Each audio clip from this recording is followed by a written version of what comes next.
सबसे बड़ा भक्त कौन? एक बार देवऋषि नारद जी के मन में यह अभिमान पैदा हो गया कि वे ही भगवान विष्णु के सबसे बड़े भक्त हैं। वे सोचने लगे, मैं दिन रात भगवान विष्णु का गुणगान करता हूँ, फिर इस संसार में मुझसे बड़ा भक्त कौन हो सकता है। किंतु पता नहीं श्रीहरि मुझे ऐसा समझते हैं या नहीं। यह विचार कर नारद जी भगवान विष्णु के पास क्षीर सागर में पहुँचे और उन्हें प्रणाम किया। विष्णु जी बोले, आओ नारद, कहो कैसा आना हुआ।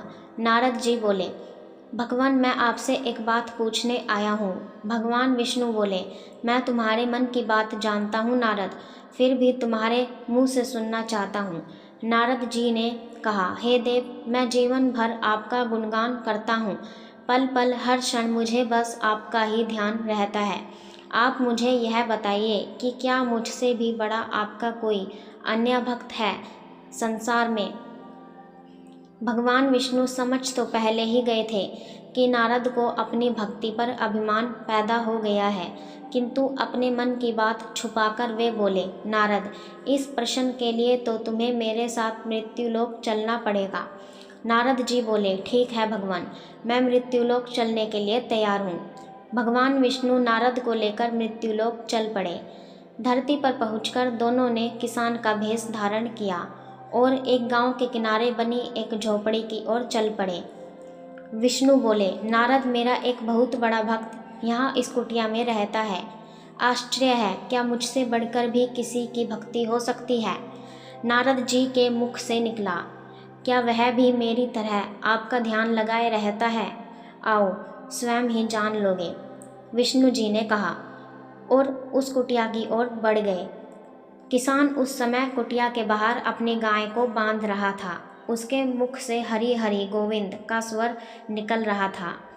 किसान भेषधारी विष्णु ने उसके निकट जाकर नारायण नारायण कहा तो किसान ने विनीत स्वर में पूछा, आप कहाँ से आए हैं भद्र, मेरे लिए कोई सेवा हो तो निसंकोच बताइए। किसान वेशधारी भगवान विष्णु ने कहा, हम नगर जा रहे हैं पर अंधेरा घिरने लगा है। वन में जंगली पशुओं का डर है, इसीलिए रात भर आश्रय चाहते हैं। किसान ने प्रसन्न भाव से कहा, मेरी कुटिया में आपका स्वागत है भद्र, और जो रूखा सूखा घर में है आपके लिए हाजिर है। भगवान ने मुझे आप लोगों की सेवा करने का अवसर दिया है, बड़ी कृपा हुई उनकी। बाहर दालान में एक खटिया पर दोनों को बिठाकर किसान अंदर गया और अपनी पत्नी से कहा, देवी, दो अतिथि आए हैं। किसान की पत्नी उस समय अपने बच्चों को भोजन परोस रही थी। धीरे से आटे का बर्तन दिखाती हुई बोली, घर में इतना सा ही आटा है और ये बच्चे और भोजन मांग रहे हैं। किसान बोला, कोई बात नहीं, हम अतिथियों को भरपेट भोजन कराएंगे, तुम बच्चों को आज कांजी बनाकर पिला दो। नारद और भगवान विष्णु ने उन दोनों का सारा वार्तालाप सुना, फिर भी परीक्षा के लिए भोजन की थाली पर बैठ गए। जब दोनों भरपेट भोजन कर चुके तो नारद जी सोचने लगे, यह सीधा साधा गृहस्थ भगवान का सबसे बड़ा भक्त कैसे हो सकता है। उधर श्रीहरि ने किसान से और भोजन लाने की फरमाइश कर दी। बोले, मेरा पेट अभी नहीं भरा, क्या और भोजन मिलेगा। किसान रसोई घर में गया और जाकर पत्नी से पूछा, कुछ और भोजन बचा है क्या। पत्नी बोली, बच्चों के लिए कांजी बनाई है, बस वही शेष है। विष्णु और नारद वह भी पी गए। किसान और उसके परिवार को भूखे ही सोना पड़ा। भूखे बच्चे माँ का आंचल थाम कह उठे, माँ, नींद नहीं आ रही है, मुझे बड़े जोरों की भूख लग रही है।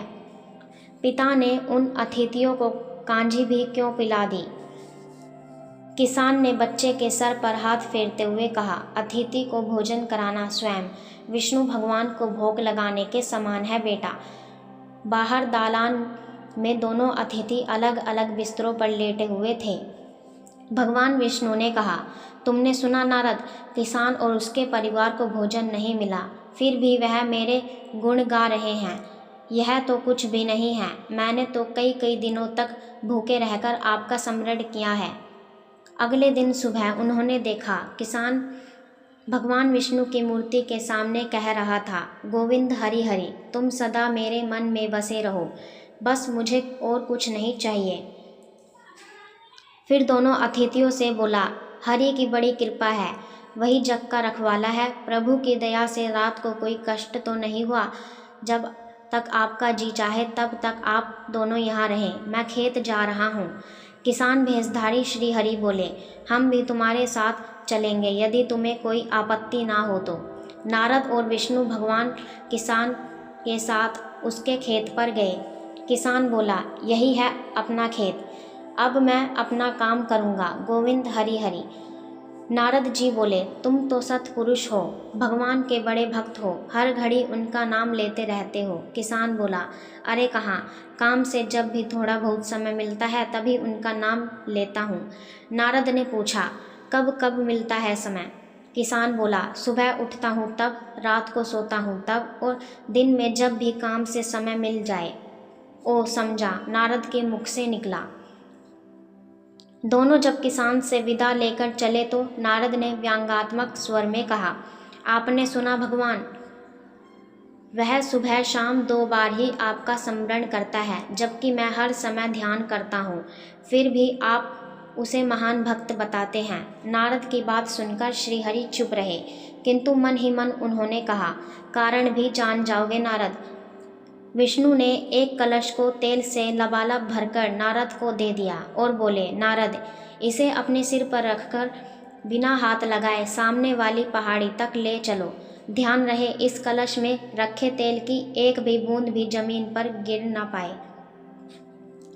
नारद जी बोले, यह कार्य सहज तो नहीं है।